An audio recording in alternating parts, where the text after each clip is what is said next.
이 믿음을 가져야 돼. 뭐냐면 힘들고 어렵고 일이 꼬이고 오해를 받고 평생 살아가면서 별일이 다 있잖아. 근데 그때마다 나한테 왜 이런 일이 닥치냐, 이건 뭐 하나님이 나는 사랑하지 않느냐, 뭐 별 생각이 다 드는 건 다 그런 것들은 마귀가 주는 마음이야. 그럴 때마다 이렇게 생각해야 돼.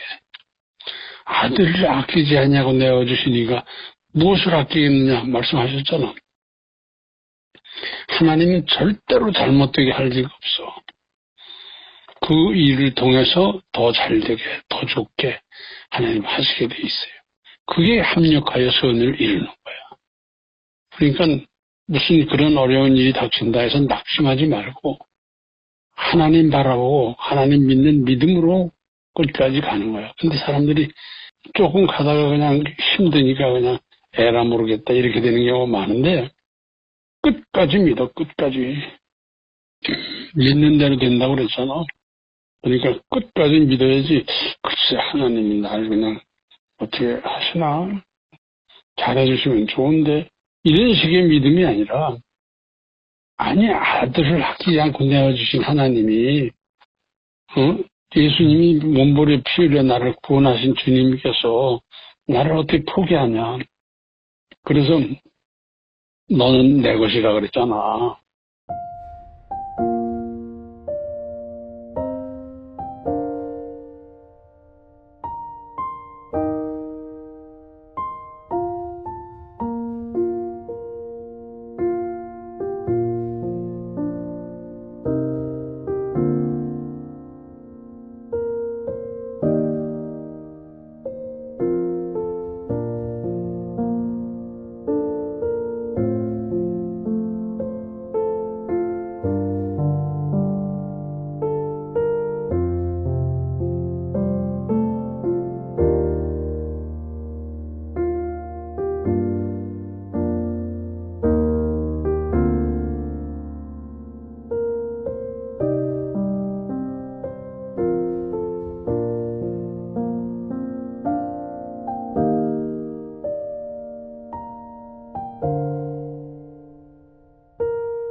물론 처음이야 편하게 따뜻하게 부드러운 분이라고 이야기를 부르는 아마 세상 천지 아무도 없을 겁니다. 호랑이 교관, 예, 딱 어울리는 별명이십니다.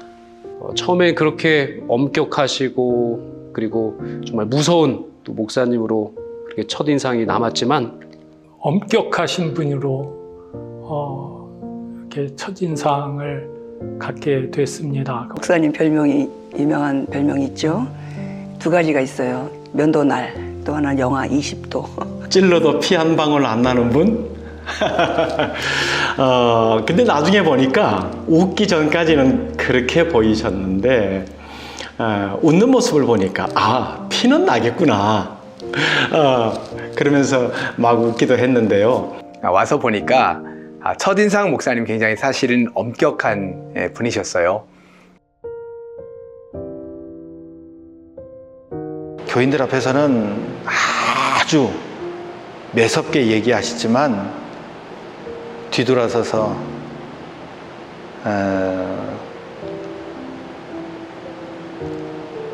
안타까워하시고 또 마음 아파하시고 때로는 어쩔 줄을 몰라서 안절부절하시고 도와주시고 싶은데 그러기가 여의치 않으시니까 이를 어쩌면 좋을까 하는 말씀을 참 많이 하셨었어요. 옆에 메시고 갈 때도 항상 공인의 자리에서는 함께 있을 때는 정말 엄하셔요. 혼내기도 하시고 큰 소리도 하시고. 그런데 같이 이렇게 차를 타고 갈 때면 아이들은 어떻게 지내? 공부 잘하지? 그래, 잘 키워야지. 정말 걱정도 해주시고 또 제가 그 근간에 찾아뵀을 때까지도 목사님은 저희 아이들 이름을 정확하게 기억을 하고 계셨어요. 또 제가 무엇보다도 목사님께 감사드리고 믿는 것 중에 하나는 우리 목사님은 우리 아이들 늘 이름 기억하시고 기도해 주시는 분이야. 그런 믿음이 저한테는 늘 있었어요. 너무나도 감사하죠. 사실 저는 처음에 목사님 뵙고 이 교회를 와야 되나 말아야 되나 라고 큰 고민을 했지만 사역을 5년을 마치면서 정말 잘 왔다. 정말 내가 오지 않았으면은 어떻게 됐을까라는 그런 생각을 하게 되었습니다. 혼나야 되기 때문에 혼냈던 거예요. 그러니까 목사님께서는 성격이 급하신 다혈질이기 때문에 이렇게 급하게 혼내셨던 그런 것이 아니라 내가 혼나야 하는 때에 일부러 혼을 내셨던 겁니다. 그래야 제가 배울 수 있었기 때문에. 그것을 나중에 깨달았죠. 많이 무서웠고 힘들었지만 지나고 나서 돌아봤을 때 참 감사했습니다. 그런데 이제 시간이 지나면서 목사님은 다른 사람들에게보다도 목사님 당신에게 더 엄격하신 분이라는 것을 차츰 알게 되었습니다. 원칙을 철저하게 지키시되 남들에게 강요하지 않으시고 오히려 먼저 본을 보이시는 그런 어른의 모습을 볼 수 있었는데요. 점점점 지나가면서 알게 된 것은 목사님이 굉장히 따뜻하신 분이라는 사실이죠. 그리고 유머도 많으시고요. 아마 가까이서 목사님을 아시는 분들은 대부분 다 동의하시리라 생각합니다.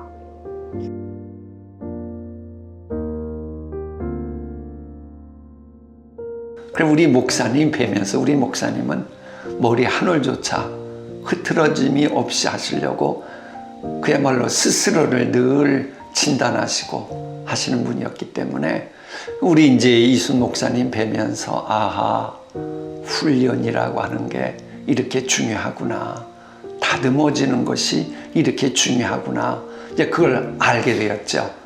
이제 그러면서 성경 말씀 그리스도의 장성한 분량까지 차가는 이제 그런 개념도 이해를 하고, 아, 목회는 소위 이제 철학용어로 비카밍 빙이죠. 나도 이루었담도 아니요, 계속 되어져 가는 그런 목회를 해야겠다. 정확하고 철저하게 하는 훈련들, 습관들을 갖도록 하셨어요. 뭐 하나 작은 것을 하더라도 목사님은 정확하고 철저하게 하도록 하셨습니다. 저희 부교육자들끼리 웃음개소리로 이렇게 하는 이야기인데, 저희가 두 팀으로 나눠서 족구를 하든지 농구를 하든지 하면 팀 이름이 한 팀은 정확, 한 팀은 철저, 이렇게 두 팀으로 나눠서 하자라고 우리 안에서 서로 이렇게 할 정도로. 제가 경상도 출신이어서 발음이 정확하지 않았어요. 그래서 목사님이 늘 그러셨어요. 발음을 고쳐라. 그래야 앞으로 좋은 목회자가 될 수 있고 설교할 때 전달이 잘 될 수가 있다. 이렇게 말씀하셨거든요. 그게 제가 뭐 30년 이상을 이제 경상도에 살았기 때문에 이 언어 교정하기가 참 힘들었어요. 근데도 목사님께서 포기하지 않으시고 끝까지 말씀해 주셔서 제가 정말 이 정도라도 할 수 있지 않았나. 제가 그 교육자로서의 첫 번째 발걸음을 했을 때, 굉장히 긍지를 가질 수 있는 분으로 만들어 주셨죠. 그러니까 이것은 교인들이 교육자를 뭐 어떻게 뭐 사랑해주고 대우를 해주고 그런 차원이 아니라, 교육자의 자세, 교육자의 모습, 교육자의 어떤 삶을 이렇게 가르쳐 주셨던. 솔직히 오늘 현 시대에 목회를 하는데 내가 천안중앙교회에서 이순 목사님의 지도를 받지 않았다면은, 아마 그 시절이 없었으면은 저는 아마 목사라고 하는 이름은 가졌을 때 사기꾼 됐을 것 같아요. 솔직한 말로요. 그런데 목사님을 만남으로, 가르침을 받음으로 한 사람에게 목숨 거는, 나에게 잘해주고 돈 꽤나 주는 그런 사람에게 굽히지 않고 정당하게 진리 선포하는 목사 됐다. 목사님께서 특별히 천안중앙교회에서 교회 차원에서 처음으로 개척하는데 전도사인 저를 파송해 주셨어요. 많은 봉사를 했는데, 그렇게 하면서 이순 목사님의 그 교회 목회 모든 행정들 속에서 이제 제가 그 속에 있었던 거 아닙니까? 그러니까 다 배우게 되는 거죠. 제가 20년이 넘도록 이순 목사님 그늘 아래서 밑에서 신앙생활 하면서 씨앗이 떨어지고 순이 되고 그것이 자라서 줄기가 되고 큰 나무가 되고 열매가 맺혀졌거든요. 이게 최고의 변화 아닌가요? 목사님이 방문해 주셨습니다. 목사님 얼마나 바쁘신 분입니까? 그럼에도 불구하고 저를 배려해서 이렇게 찾아주셔서 정말 감동적이었습니다. 교인들은 얼마나 나오느냐, 또 재정적으로는 얼마나 힘들지 않느냐, 참 수고가 많다, 이렇게 격려를 해주시고 저에게 이런 말씀을 해주셨습니다. 아무리 깊은 산 중에 있는 사과나무라 할지라도 사과가 잘 열리게 되면 그 사과를 따라오는 사람이 꼭 있게 마련이다. 그러니까 앞으로 10년만 여기서 사과나무를 가꾸듯이 열심히 목회해봐라, 이런 말씀을 해주셨습니다. 그리고 기도해 주시고 돌아가셨고, 저는 그 말씀을 지금도 마음에 새기고 목회를 하고 있습니다. 그 후 교회가 점진적으로 성장해서 자립교회가 되고, 지금은 이제 당회가 구성돼서 조직교회로 이렇게 서가고 있습니다.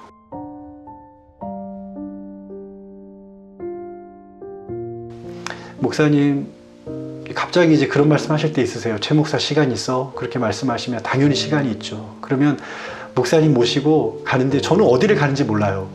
근데 목사님이 이렇게 가 저렇게 가 해서 딱 가면 거기가 어디냐면은 우리 교회 어려운 성도님들 가정이셨습니다. 그러면 그 가정에 가셔서 목사님께서 직접 준비한 또 선물과 또 가셔서 말씀 전해주시고 기도해 주시고 위로해 주시고, 나오시는 길에는 조용히 봉투를 두고 오셔요.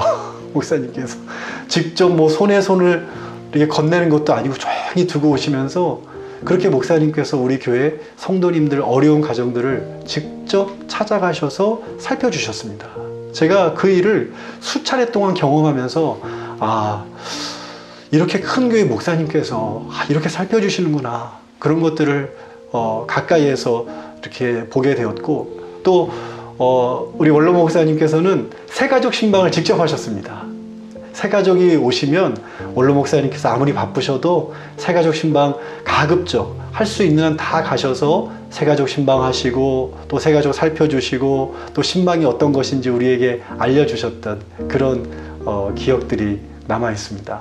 I still remember sitting in South Africa looking all over the place. Where am I going to go to work? Where am I going to work? I was like, I was going to look for a school and then you came and said, 기둥셋. I was like, So even though my relationship with God was bad, still God took care of us through your family.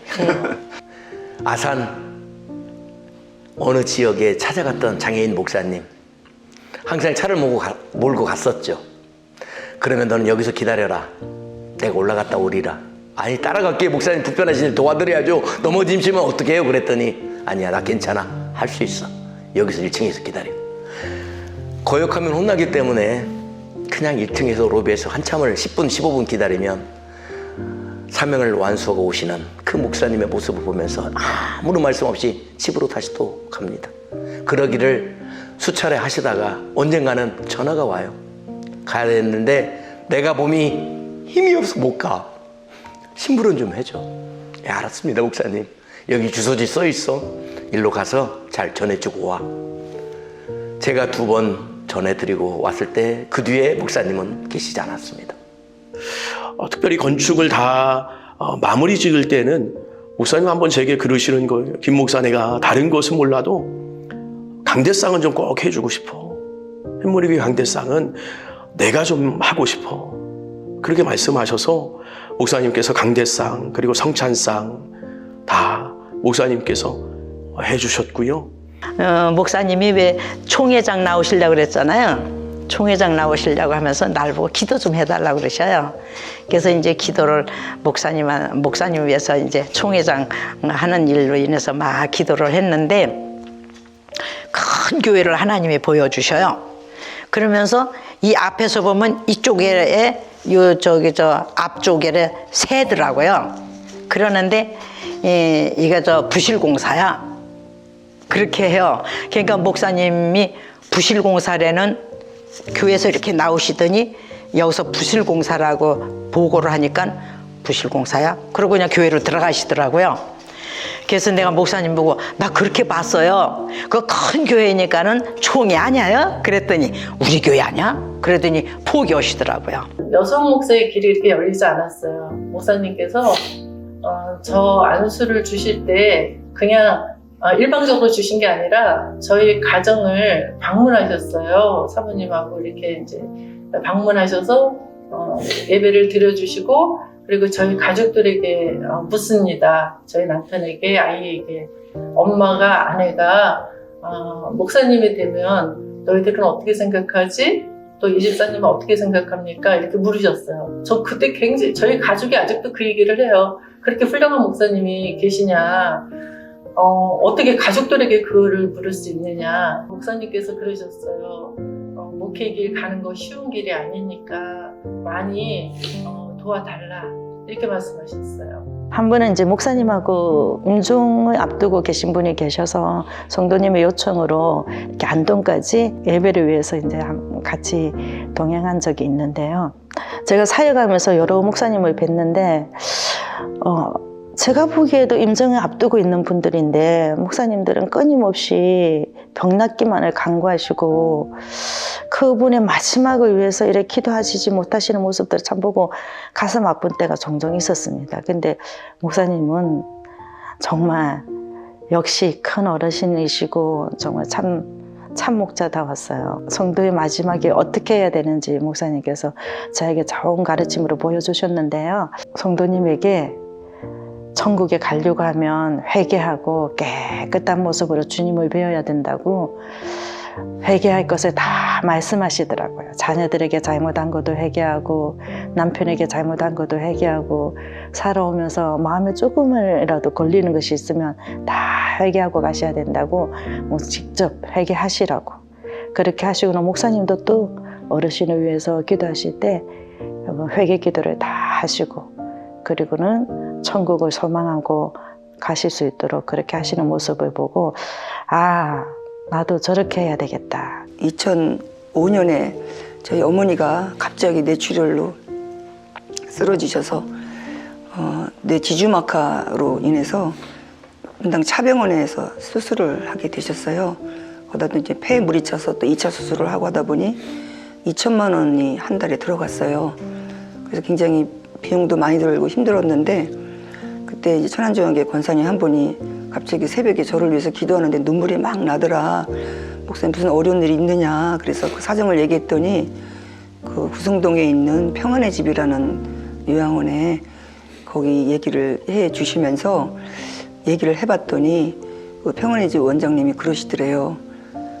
아, 이순 목사님이 딸같이 여기시는 여 목사님의 어머니가 이렇게 지금 요양원을 찾고 있는데 경제적인 어려움이 있다고 하는 얘기를 듣고 내가 드디어 이순 목사님한테 그 빚을 갚을 수 있는 기회다라고 하시면서 특시를 내어주셨어요. 무료로 쓰라고. 그래서 거기서 이순 목사님 덕분에 한 달 계시다가 예배 중에 소천을 하셨고요. 목회적으로 대단한 일을 이미 이루신 분께서 어떻게 하면은 목회 소위 말하는 천기누설이라고 할까요? 목회의 비법을 뭔지 그것을 어떻게 하면 제가 이제 배울 수 있는지 궁금한 마음을 가지고 있었습니다. 식사하면서 조용히 밥만 먹고 있는데 이렇게 말씀을 하시는 겁니다. 교양아, 잘 들어. 나는 지금까지 좋은 사람 만나게 해달라는 기도를 쉰 적이 없어.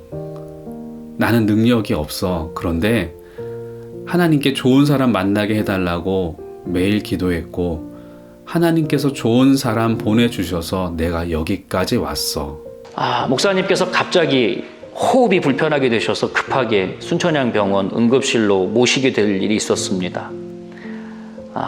모시면서도 갑자기 뭐 정신없는 상황이어서 순천향병원 앞에 모셔드리고 주차하고 이제 목사님 옆에서 모시고 지하에 있는 중환자실 쪽으로 내려갔는데 응급실이죠. 거기에 갔는데 그때 응급 관리하시는 의사 선생님들이 너무 서투른 거예요. 보기만 해도 답답한데 목사님 아픈데 힘든데 그런데 우리 목사님 아마 아시는 분은 다 아시겠지만 세상에 응급실 가셔도 흐트러짐이 하나 없는 겁니다. 의자에 정자세로 앉으셔서 의사가 하는 대로 다 이렇게 계시는 거예요. 그런데 의사가 실수를 하는 장면이 몇 번이 보였습니다.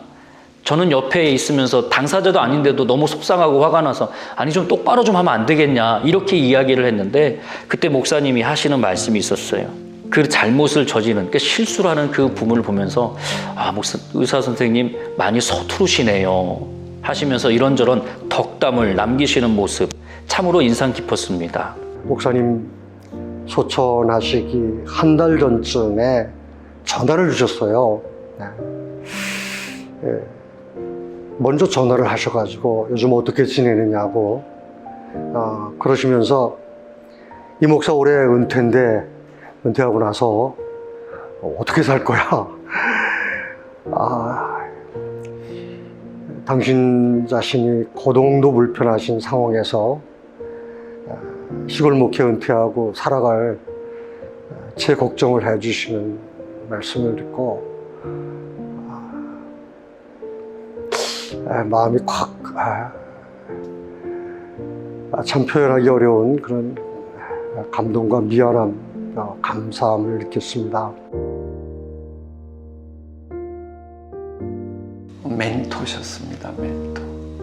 멘토의 유래를 아시는 것처럼 저에게는 너무나도 귀한 멘토셨습니다. 이 목회가 무엇인지도 모르고 목회 현장에 처음 왔었을 때 이제 막 신대원 가초로 보고 왔으니까요. 그럴 때에 이제 평소 목사님의 삶을 통해서도 저에게 가르쳐 주시고 그 애숭이 목회자 아닙니까? 아무리 풀타임 목회자라고 해도 그런 애숭이 목회자를 바라보시는 그 연륜이 있으신 목사님 눈에 보이는 그런 모습 이럴 때 이제 남들처럼 이미지 관리할 수 있지요. 그저 좋은 이미지만 하고 그냥 대충 넘어갈 수도 있고, 그러나 그때 대충 넘어갔더라면 단언컨대 저는 그 이후로 발전이 없었을 겁니다. 그래서 이제 우리 목사님과의 관계는 정말로 너무나도 소중한 멘토셨다. 큰 바위 얼굴이십니다. 제가 1989년에 천안에 내려왔을 때 많은 교회들이 기도원 운동 또 은사 운동으로 부흥했고 대형 교회가 된 교회도 있었습니다. 그런데 다툼이 일어나고 그것이 분열로 이어지면서 교회가 나뉘어지는 모습들을 보았습니다. 그러한 때 우리 이순 목사님께서는 새로운 목회의 패러다임을 제시하셨죠. 그것은 모 교회를 중심으로 분립 개척을 시작하신 것입니다. 많은 교회들을 분립 개척하게 하셔서 반듯한 중형교회로 세우셨습니다. 목사님은 참 목자다 하는 생각을 늘 갖고 있습니다.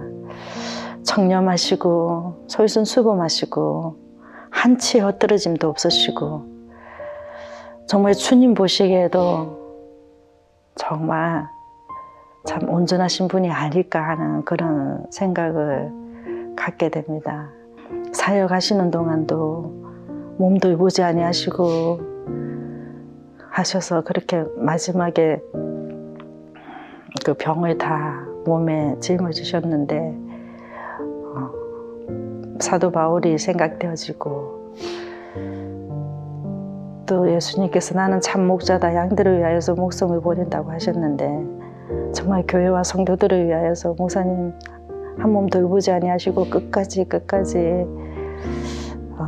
사역하신 모습이 늘 제 마음에 남아있고 잔상에 남아있습니다. 성도들, 그 수천 명의 성도들의 개인적인 사정들을 다 알고 계셨고 그 중에서도 어려운 성도들이 있으면 엄밀하게 그 누구를 통해서라도 다 이렇게 형편들을 돌보시고 계신 그런 모습들 가까이서 뵈보고 정말 존경스러웠습니다. 사역하면서 많은 목사님들이 섬기면서 고개 흔들 때 많았지만 제 마지막 목사님이신 이순 목사님 앞에서는 늘 고개가 숙여지는 그런 참 목자셨다는 생각을 갖게 됩니다. 아까도 아내하고 이제 이런 얘기들 하면서 어떻게 말씀드릴까 했더니 주저하지 않고 아내가 그 얘기하더라고요. 아버지지 뭐 아버지. 그러더라고요. 아버지죠 저한테는. 저를 낳아주신 아버지만큼 목회적으로는 정말 새로 태어났다고 해도 과언이 아니거든요. 천안중앙교회 가서부터 그때 배웠던 거, 그때 어떤 제가 기대하고 바라는 어떤 그 상으로 지금도 그렇게 되어가려고 애를 쓰는 그런 모습들이 있거든요. 아직 완성되지는 않았지만. 근데 그 새로 태어난 셈이죠. 실제로 그 저희 아버지가 돌아가신 날, 그 아버지 돌아가시고 제가 그 신촌 세브란스 병원에 이렇게 영안실에 아버지를 안치하고 이렇게 아내하고 딱 돌아서는데 그 생각이 드는 거예요. 아, 좀 이순 목사님 뵀으면 좋겠다. 그러고 있는데 그날 거기서 만난 거예요. 다른 데 조문을 오셨던 거예요, 목사님께서. 그래서 뵙자마자 제가 끌어안고 막 울었거든요. 하나님께서 뭐 이렇게 약속이라는 듯이 그날 딱 목사님 만나게 해주시고 목사님 때 딱 끌어안았는데 그 부목사로 있는 동안에도 뭐 한 번도 뭐 끌어안아 본 적이 없잖아요. 우리 뭐 옆에 근접하는 것도 어려웠으니까 그때. 근데 그때 막 왜 그러냐 그러시길래 이제 이렇게 됐습니다. 그랬더니 이렇게 툭툭 쳐주시면서 사람으로 어떻게 할 수 있는 극복할 수 있는 게 아니야. 믿음으로 이겨내는 거야. 딱 그러시면 한마디 하셨어요. 그래서 이제 그렇게 뵀었는데 아버지죠, 아버지. 네.